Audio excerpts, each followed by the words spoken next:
Okay, so we are back with more soap. We are on season 1, episode 21. The last episode was kind of sad because they're talking about putting Bert in an institution, which he might need. I mean, he's having issues with invisibility. So, Danny is not wanting to be with this woman, but if he leaves her, he's gonna get killed because she's the mob boss's daughter. So he keeps getting himself in situations where he's going to get killed. Jessica can't get a lawyer. I think that's about all we've got going on right now. Oh, and apparently Bob and what is the other one's name? Chuck have been sending or writing notes to Jody, which is kind of fucked up. So Jody put Bob in the fridge. I've got my friend who is not in a fridge, and I've got my caffeinated beverage. We gotta do is push play. Told Danny that if he tried to put an end to their relationship, she would have her father put an end to Danny.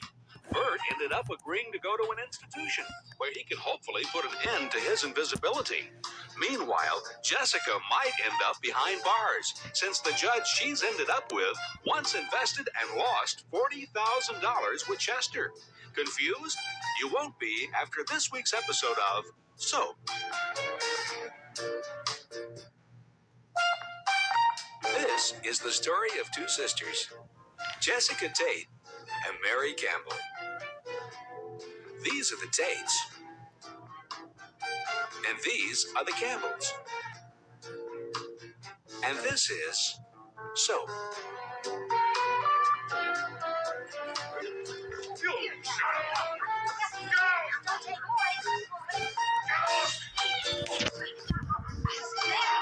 Technical difficulties today. Phone's not wanting to stand.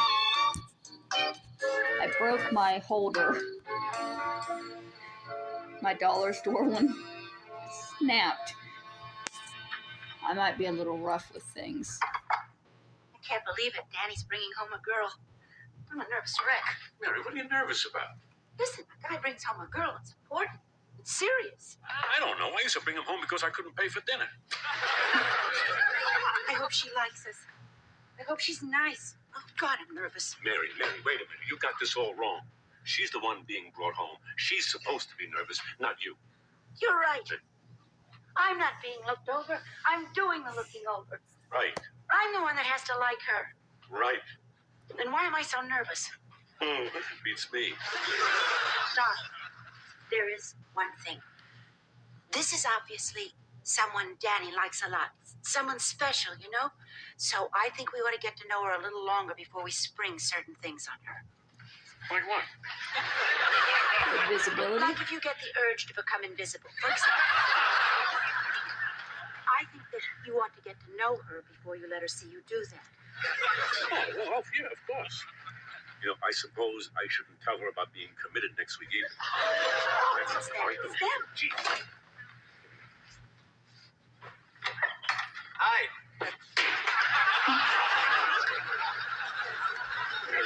But what are you doing? Open the door. Mary, I hate to be the one to tell you this, but it's a guy. What? It must be contagious. Danny's as gay as Jody. It's with a guy. Bert, what are you talking about? Open the door. Okay, then you'll see. Now, oh, just don't scream. Don't scream. Don't live in Fruit City. Oh, you fruitcake. Get your hands off me. You out. Take it easy. He's a bodyguard. What? Yeah, you see, Elaine's father, he worries about her, so she has a bodyguard. And I thought I was overprotective.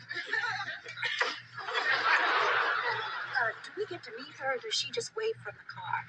Oh, no, she'll be right in. Have you slept with her yet? I mean, because when you do, what happens with the gorilla? Elaine, this is my mother, Mary Campbell. Hi. This is my stepdad, Bert Campbell. Hello. Mom, Dad, this is Elaine Lefkowitz. Jewish. What of it? Nothing. I love Jewish people. Elaine, come in, sit down. Danny, Jewish? So? You don't know about Jewish girls? They're hot. You're going to have yourself a lot of fun here if you aren't already. So, come on, tell me, how did you two meet? Well, he broke in through my bedroom. Boy, you Jews have the greatest sense of humor. It's the truth. You know, it's a good thing you're here tonight, because next week Bert's going to be committed. He thinks he can make himself invisible. I want you to know everything about this family before marrying into it. Oh, he's trying to Hi, scare. everybody. It's like, why is he telling her this? But he's trying to scare her I don't off. know. Get your hands off me! You see that? He thinks that doll is real, and to tell you the truth, sometimes so do I. He's nuts. He's my son. He's still nuts. Miss. Hey, do I get to meet the dindle or what? Elaine, this is Chuck and Bob. Guys, this is Elaine Lefkowitz. Hi. Hi, nice coat. You folks polar bears? Throw her a fish, maybe she'll do a trick. Cute, huh? Hi. Danny, for me, you shouldn't have. Hi. Don't you think we should talk first? Elaine? That's her. Elaine, this is Jody. Jody, this is Elaine Lefkowitz. Hi, Jody. Hi. Jody's a fruit. Hey, whose family's perfect? My father's a gangster. Your father's a gangster? My father's a gangster. Hey, your son is a fruit. He's not my son. He's my son. Well, he's crazy. All right, that's it. I've had it. I'm leaving.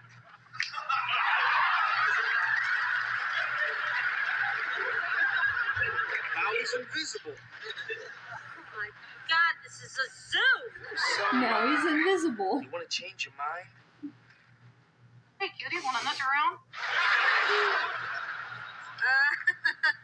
Excuse me. Can I have your attention, please? I am sure Danny called and told you all to act as strange as possible. But I'm afraid you've oversold it. No family can be this crazy. So, like it or not, Danny's little trick didn't work, and we're going to go ahead with our plans. What plans? Well, you see, Ma, it's,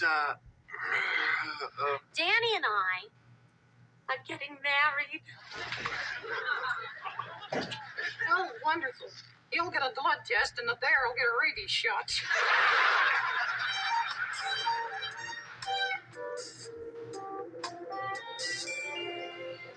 Where's the snow at? Oh, they're probably back. Oh, they're following Father Tim. Okay. I don't know, Father. I just don't think this retreat is working. I mean, I still think about her. In fact, I think about her more here than I did back home. But that could be because I need something to keep my mind off this kid. Listen, I know we're not supposed to ask for signs. We're supposed to go on faith. But do you think you can give me a sign anyway? I mean, just something to let me know I'm on the right track. Tim. God, is this the sign? Tim.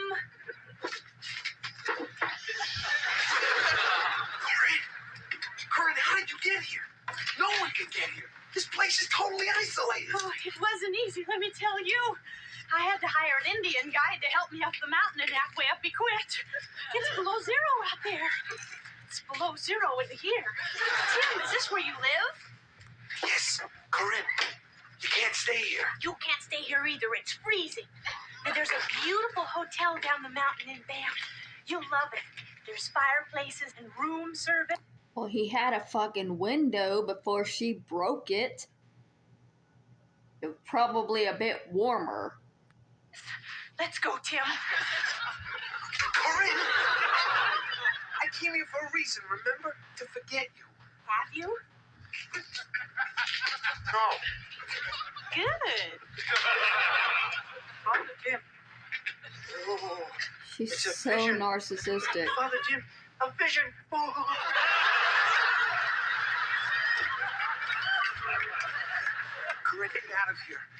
minute, that guy's gonna be on the phone with Rome and they'll declare a new saint. Now go. Go? After what I went through to get up here? You think it was easy? I mean, I buy a new outfit and I travel to another country, and then with my history of dizzy spells, I climb a mountain with an Indian who has not seen a woman in 3 years. And I finally get here and you say, go? Forget it. You've got yourself a roommate. Listen, Corinne, I came up here to get over you, but it's not working. But I have to see it through. I have to finish it. So please go, and I'll see you when I'm done. It's not working? No. She smiles. I'm a priest, probably in love with a woman, and she smiles. In love? Corinne, please, go. Okay. No, the way you came. Okay. All right.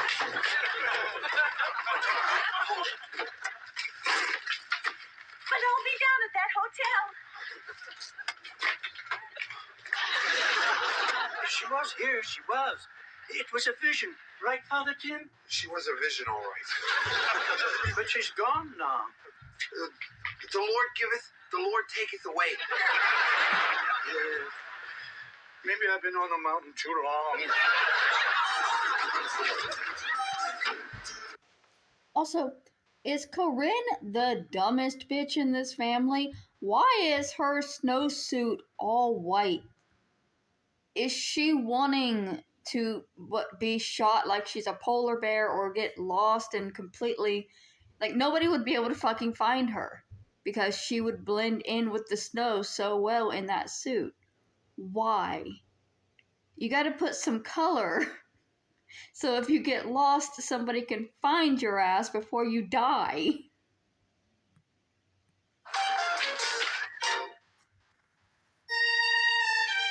She done said her guide gave up. No, Might give I've up on never a been bitch so that dumb embarrassed in too. all my life. Why? To have to call Sheriff Tinkler to report your father's disappearance the very morning that you're to go on trial for murder. It's insane. What's happening to this family? I know. We certainly are having our run of bad luck. All that wasn't bad enough. The new tie that I was going to wear this morning, it's missing. But you should have told Sheriff Tinkler about that, too. And while he's looking for Daddy, you could look for your tie. Jessica. Well, I've checked around and none of the neighbors have seen Grandpa. Some say they hope they never do, and 3 say if they see him, they'll kill him. Jessica, when your father left last night, did he say where he was going? Chester, you know it doesn't matter where he says he's going. You remember the last time he said he was going for a walk, and he overpowered the driver of that Lowenbrow beer truck and claimed it for America? Well, maybe Benson knows where he is. Where's Benson? Mother, is that what you're wearing to court? Well, yes. Well, I don't know about that dress. I mean, I think what you want to do is wear a color that's the most sympathetic to the jury. Jessica, where's Benson? Black should do it. I mean, widows wear black to funerals, and look how much sympathy they get. No, I think black is too depressing. Eunice, Jessica, Benson. What about Benson, dear? Where is he? I don't know, Chester. Perhaps he's with Daddy in your new tie. Benson. I think color theory says you're supposed to wear something blue when you go to court. Not any colors that are overly flashy or any that are overly drab. Where's the major? How am I supposed to know? Something like what Benson is wearing. You look wonderful, Benson. Thank you.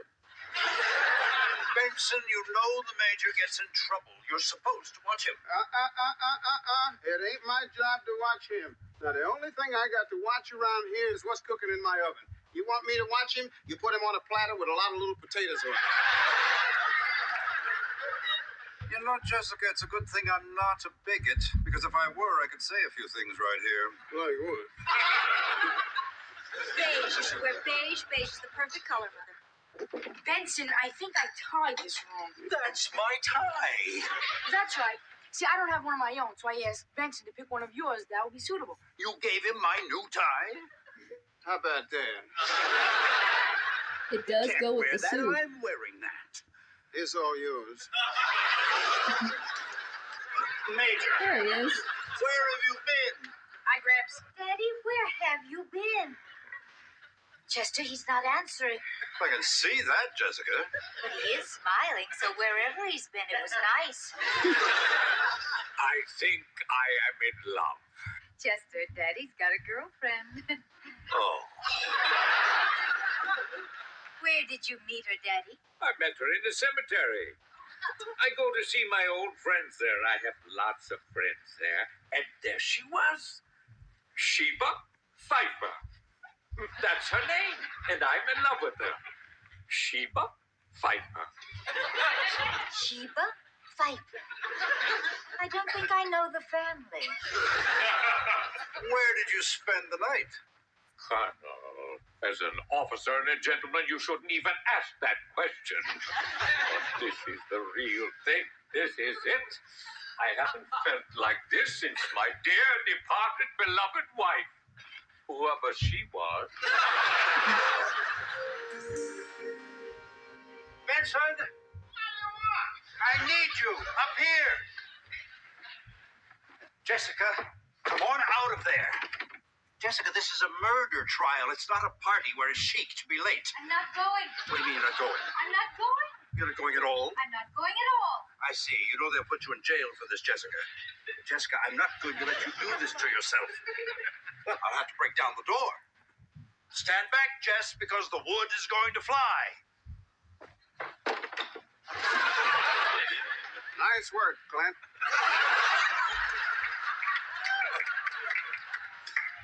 Good solid door. They don't make doors like this anymore. When are we going? As soon as I can get your mother out of the bathroom. Benson, I want you to go downstairs, get a ladder, go up on the roof and through the window. You talking to me? What, are you crazy? I ain't going up on no roof. You go up on the roof. I'll do it. No, you won't. Come on. The last time you were up on the roof, you spent the summer in traction. I ain't going up on the roof, and neither are you. Gotta get her out of there, Benson. So, you go up there. Well, Benson, don't you think I would if I could? No. No, I can't. I get nosebleeds. Nosebleeds? I'll give you nosebleeds. All right, I'll do it. No, Benson. I don't want you climbing on that roof. It's dangerous. Well, I'm going to have to go up on the roof if you don't get out of there. So if I go up there and break my neck, it'll be on your head. Thank you. Don't be afraid, Jess. You won't be found guilty. Malou is the best. Oh, I know that, Chester. And I'm not really afraid of that. What are you afraid of? Well, I can't tell you think I'm crazy. No, I won't. I'm afraid for the trial to be over. What are you, crazy? Why, Jess? Because it's brought us close together. We're close now, Chester. We talk, we laugh, we drink wine. We spend our evenings together and our weekends together. It's been just like a honeymoon, Chester. Well, that's the way it usually happens, Jess. It generally takes a crisis to bring people together. But it's just been so wonderful. I don't want it to end, and I'm afraid that when the trial's over, it will. But why? No. If I'm found innocent, then the crisis will be over, and we'll just go back to being strangers. And if I'm found guilty, it'll definitely be over because I'll be on death row. That won't happen, Jess. I won't let it, I promise. Really, Chester? Really, Jess.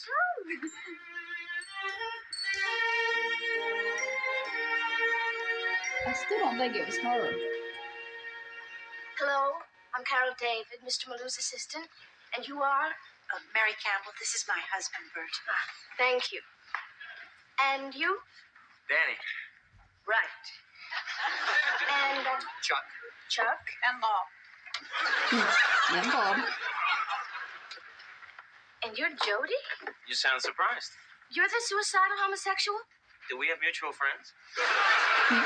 Well, no, it just says, I mean... Well, what did you expect? That I'd be in a dress with a noose around my neck?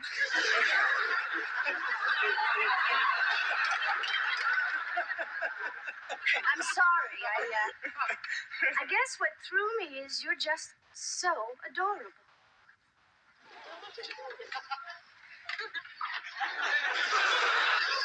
Most suicidal homosexuals are. Listen, when court adjourns for lunch, give me a chance to start off on a better foot.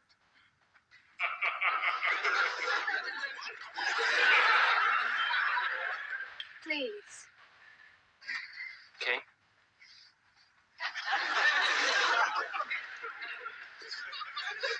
He just said he was Hear ye, gay hear like ye. The 5 court is now in times. session Why with is the she Honorable Anthony still Pasillo presiding. giving eyes? Petrillo presiding. I mean, yes, he is an attractive fella, Court will please rise. but she's not the right gender. All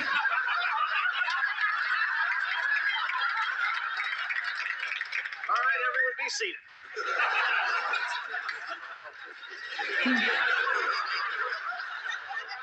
Who the hell is she? This is a murder trial. You can't be late for your own murder trial. Counselor, where's the defendant? Your Honor, they were detained. I think she should be here any second. Something must have happened, Your Honor, because Jessica's always on time. That's one thing about Jessie. She's never, ever late. Counselor, who's that? Her sister, Your Honor, Mary Campbell. And this is my husband, Bert. And these are my sons. That's Bert's son. You know, last night, Jessie had a little upset stomach. Maybe she was feeling a little nauseous. Sit down. There we go. Hello. I kept you waiting. I'm sorry, Your Honor. But we simply could not find a parking spot outside. I thought surely there would be one reserved for the defendant, but there wasn't. Everything was marked official parking only. And Chester said, this is just another example of the idiotic inefficiency of the judicial system.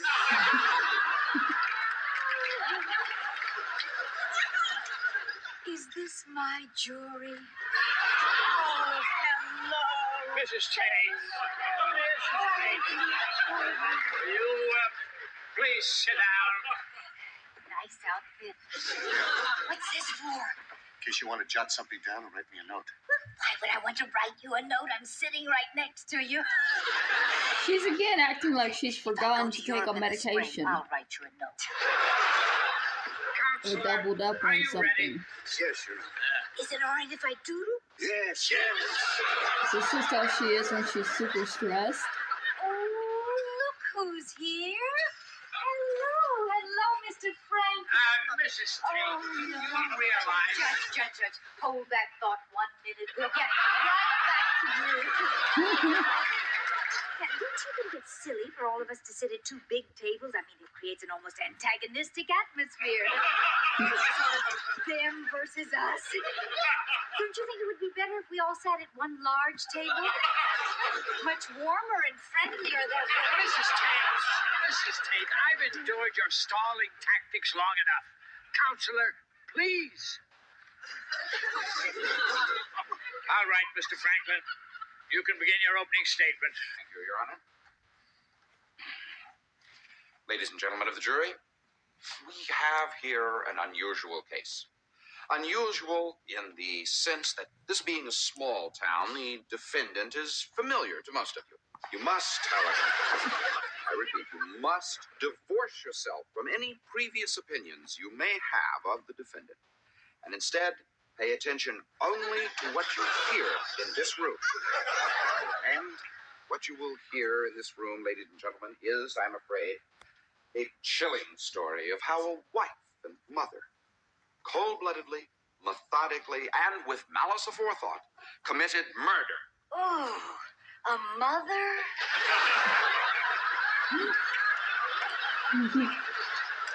How awful. Yes, ladies and gentlemen, it is true, and I will show you how Jessica Tate, an angry, spurned, frustrated woman, What? hate in her heart, in cold blood, murdered Peter Campbell. Oh, the please.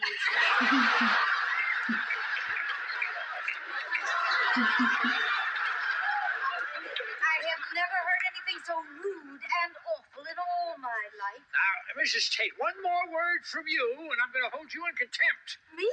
Well, if there's any contempt around here, it's coming from him. I have never heard anything so contemptible in all my life, and I am not going to stand for it. I'm going.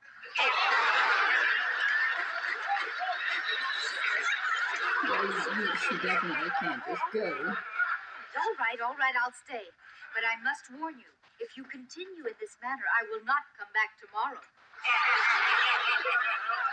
Go on now, but be nice. The prosecution will attempt to show, lady. Will Danny marry Elaine?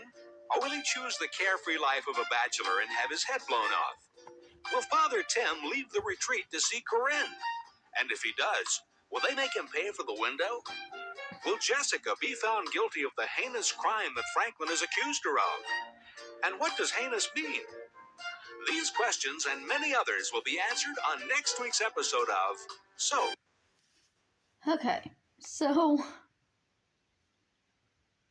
Jessica keeps going back and forth between acting a little bit silly and acting like she's drugged or drunk or just completely a different person, which is really weird.